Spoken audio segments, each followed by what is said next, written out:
Saya bukan sesiapa pun. Bukan cakap mulut je, betul-betul terasa saya bukan sesiapa pun. Kalau Allah tak bagi saya hidayah, siapa yang boleh bagi saya hidayah? Tak ada siapa boleh bagi hidayah. Innaka la tahdi man ahbabta walakin Allah yahdi man yasha. Wahai Muhammad sallallahu alaihi wasallam, bahkan kamu wahai Muhammad, ni ayat Quran ya, tidak dapat memberikan hidayah pada orang yang kamu kasihi, yang kamu sayangi. Hanya Allah yang memberikan hidayah kepada sesiapa yang Allah kehendaki. Jadi kok kita jadi orang baik, tuan puan sekalian, kok kita dimudahkan oleh Allah Subhanahu wa taala untuk melakukan ketaatan, apakah itu kerana kita hebat? Kerana kita alim? Kerana kita ni macam-macam lah, kita ni gelaran pangkat kita begitu begini? Tak. Tapi kerana dipilih dengan ihsan dan rahmat oleh Allah Subhanahu wa taala. Kita kekal sebagai seorang hamba yang lemah, yang hina di hadapan Allah Subhanahu wa taala. Ini adalah maksud ya daripada hikmah 110 Syekh Ibnu Athaillah As-Sakandari. Syekh Ibnu Abbad rahimahullah berkata dalam menghuraikan hikmah ini, kata Syekh Ibnu Abbad rahimahullah, waktu yang terbaik ialah ketika mana kamu bersama dengan Allah Subhanahu wa taala. Maksud bersama dengan Allah tu mengingati Allah Subhanahu wa taala, mentaati Allah Subhanahu wa taala, dan kamu memutuskan segala wasilah dan punca yang menyebabkan kamu jauh dan terhijab daripada Allah. Jadi tuan puan sekalian, bila kita faham waktu terbaik itu adalah waktu kita zikrullah, bersama dengan Allah, taat kepada Allah, berdoa segalalah ya antara kita dengan Allah, maka kata Syekh Ibnu Abbad rahimahullah pula, maka waktu terbaik juga adalah ketika mana kamu putuskan segala punca yang menyebabkan kamu jauh dari Allah ataupun menyebabkan kamu terhijab daripada Allah Subhanahu wa taala. Putuskan punca dia. Jadi punca ni kena cari tuan-puan sekalian. Kenapa ya aku tak boleh buat begini-begini, begitu begini? Apa punca dia? Ustazah cerita sikit, cerita sahabat Ustazah 2 hari lepas. Kalau dengar Mihrab Quran pagi tadi pun saya ada cerita. Sahabat Ustazah bercerita tentang mak dia. Mak dia meninggal dunia usia 63 tahun. Bagi Ustazah, umur 63 tahun ni masih muda. Betul tak puan-puan? Kalau tanya budak muda, dia kata tua. Ya, ini umur 63 jumpa budak muda, bahasa dia yakak. Ya, orang tu bagi kita nenek. Tapi tak apalah ya, 63 insya-Allah masih muda lah, kuat lagi. Tapi sahabat Ustazah, mak dia meninggal umur 63. Dia meninggal dunia tuan-puan, kata sahabat ni, dia kata bukan dia je kata yang mak dia meninggal sangat senang. Maknanya proses nak meninggal tu, yang orang kata ada sakratul maut semua tu kan. Tapi doktor yang kat hospital tu pun cakap, dah dekat nak mana dah kurang lebih 20 tahun dah dia kerja kat hospital, selalu bertemu dengan kes-kes kematian. Dia kata inilah pertama kali yang dia tengok meninggal, maknanya terlalu mudah. Ceritanya tuan-puan, mak dia memang sakit, tapi sakit tu tak berat sangat. Cuma mak dia kata bila dia nak pergi, nak keluar daripada bilik tu, mak dia pegang tangan dia, dia kata jangan keluar. Bila mak batuk saja sekali ni, mak akan meninggal. Masya Allah. Jadi anak tu tak keluar. Ni anak yang cerita ni, anak yang itulah, bukan adik-beradik lah, yang itu. Dia kata jadi tak keluar. Sebab kenal dah mak ni cakap dia tak seloroh. Ya, kenal dah mak ni. Jadi bila mak kata, jangan tinggal mak, jangan keluar. Mak ni, bila mak batuk je ni, mak meninggal. Jadi ia sungguh tak berapa lama terkejut dengan mak tu batuk, dan bila batuk nampak dah mak tu dah mata dah naik apa, dah pandang ke atas ya dengan batuk tu, dan memang sahabat-sahabat sekalian mak meninggal lepas tu.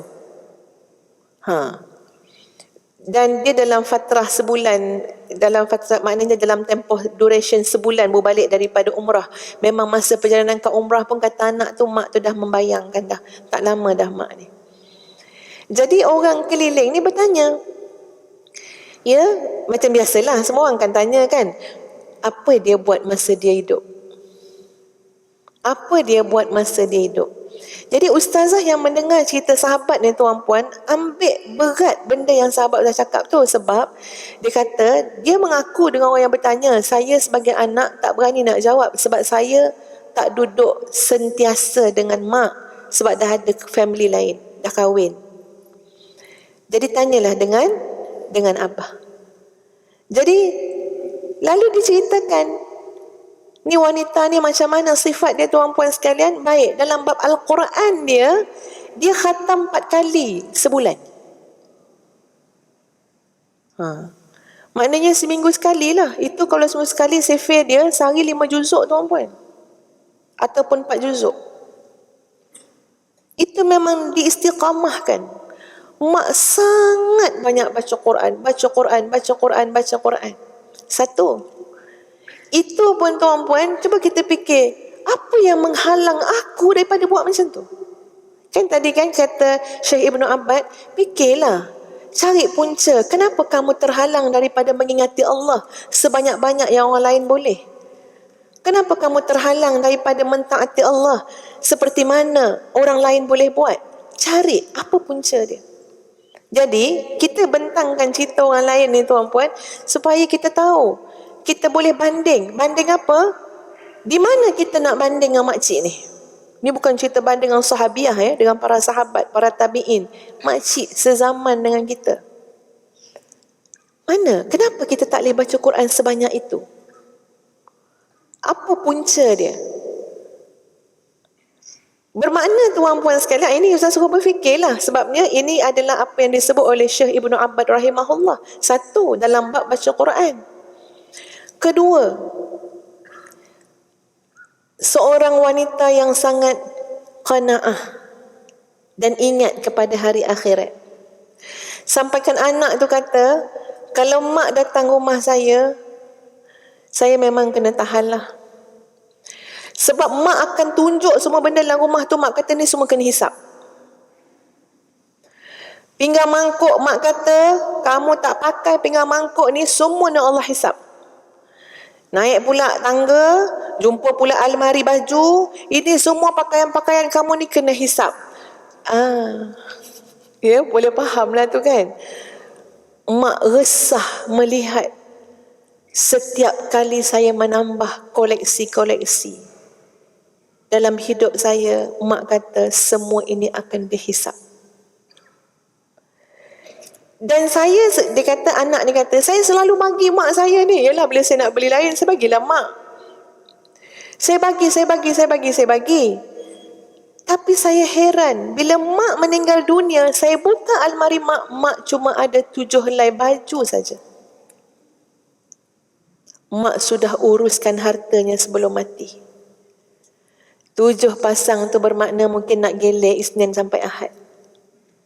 Habis tu yang lain-lain yang banyak-banyak saya pernah bagi pada mak, anak-anak lain bagi ke apa benda, mana pergi? Mak dah urus settle, dah bagi orang. Masya Allah. Ustazah memang menganga jugalah. Ya, dengar. Siapa nama mak tu pun saya tak tanya nama. Nak bagi tahu syarat dia bukan kemasyhuran ya tuan-puan, syarat dia bukan glamour, popular, bukan pangkat tinggi, bukan. Kalau orang nak jadi baik, nama dia pun kita tak kenal. Ada banyak kisah orang baik-baik, kita tak tahu pun siapa nama dia. Tapi hidup dia, roh hidup dia tu jadi pengajaran kepada dia, dia dapat pahala. Tu mak kawan ustazah. Kemudian 3 benda yang saya belajar lah. Yang ketiga, Sebab kita ni nak tanya, kenapa aku tak boleh jadi macam tu Apa punca dia? Boleh nak sedekah-sedekah pakaian tapi nak tinggal sampai 7 helai je pula. Kenduri dalam banyak bulan 12 ni kan. Kita tu kan banyak dalam fikiran kita tuan-puan. Kita nampaklah punca dia apa? Apa punca dia? Kita tidak ada hati seperti hati dia. Yang memandang soal hisab di hari akhirat jauh lebih berat daripada cerita sekadar orang cakap dia tak ada baju lain ke? Baju yang sama je. Itu terlampau ringan untuk jadi apa? Jadi perhatian hidup kita. Yang ketiga, mak ni kalau dalam hidup mak ni, mak nak jadi manfaat kepada orang lain. Dan nak jadi manfaat pada orang lain ni bukan kena nama besar, tapi kena jiwa besar. Bukan tunggu nama besar Nak tunggu nama besar lambat. Bila nama nak besar, nak tua dah tak besar-besar nama. Tapi nak kena berjiwa besar. Jadi mak, nama tak besar, jiwa mak besar. Apa mak buat? Apa kemahiran yang mak ada, mak gunakan untuk manfaat orang ramai, bukan semata-mata untuk mak. Jadi mak ni nak membantu ekonomi keluarga, mak pandai mengusahakan perusahaan jeruk. Daripada buah-buah kan, buat jeruk. Jadi mak ambil orang keliling ni lah, orang kampung ni jadi pekerja mak. So bila jadi pekerja mak, sampai cukup bulan nak bagi gaji, mak ada idea lain. Mak ni kreatif. Idea mak ialah panggil tokek kedai emas datang rumah, bawa barang-barang emas. Nanti pekerja-pekerja mak datang, mak suruh pilih. Siapa nak duit cash, gaji cash, mak bagi duit. Tapi siapa berkenan nak simpan cash dalam bentuk emas, ni cerita zaman-zaman dulu masa emas 1 gram RM20. Ataupun 20 ke 30 ringgit lah Masa ustazah umur 21, 22, itu pun emas tu dah 1 gram kurang lebih dalam RM37 macam tu tuan-puan. Maknanya lebih awal lagi. Jadi siapa yang nak beli emas, ambil emas, so mak bayarkanlah duit gaji dia pada tokek emas. Atau nak separuh-separuh, separuh duit, separuh emas. Mak kata pakai, akan jadi simpanan. Kata anak tadi, Masya Allah, hari ni saya bertemu dengan makcik-makcik tu. Mereka mengatakan terlalu terhutang budi dengan mak. Hasil daripada gelang dululah, biiznillah rantai yang beli tu, anak sambung belajar pun, duit tu lah, gelang tu lah yang dijual balik. Yelah, harga dah 100 lebih, 200 lebih kan. Anak sambung belajar, dapat besarkan rumah, dapat buat pergi jual, pergi umrah, buat ibadah. Masya Allah. Barakah yang Allah berikan kepada hidup mak. Allah bagi mak ilham, Allah bagi mak idea. Nak menunjukkan apa je berkait dengan mak. Bahkan gaji yang mak bagi kepada pekerja dia ada nilai barakah. Masya Allah.